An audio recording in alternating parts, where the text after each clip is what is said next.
The local sugar industry has been on the limelight over fears that it could collapse, with various sugar millers unable to sustain their operations. Despite the troubles that face the sector, Mumias Sugar has over the years stood out as one of the most successful local companies, but it would now appear that the miller has dragged its way into financial trouble.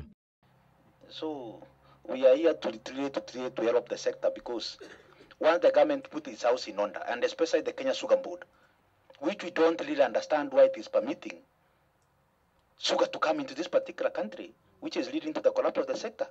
Mumias Sugar found itself on the receiving end, with its workers shutting down its operations this Monday over what they alleged was mismanagement of the company's financial resources through an outsourcing program that cost the company over 280 million shillings. The matter, which is now the subject of a parliamentary committee, did not have the best of starts after the committee chair disqualified himself as an interested party. So I'm not a director in that company for now, but I had interest. Thank you. Mumias Sugar's lawyer was the first to taste the wrath of the committee after the chair kicked him out, terming his presence as unnecessary. There are certain disclosures which we cannot make.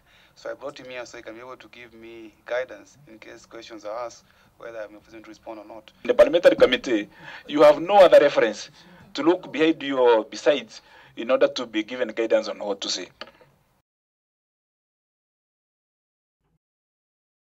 Next in line was the Ministry of Agriculture, with the committee seeking to know why neither the Cabinet Secretary nor the Principal Secretary was on hand to answer any questions pertaining to the issue at hand. This committee makes a resolution that compels the Cabinet Secretary to appear before it on a specific date. The committee resolves that the Cabinet Secretary should not in any way delegate duties of the Committee of the National Assembly to any other officer.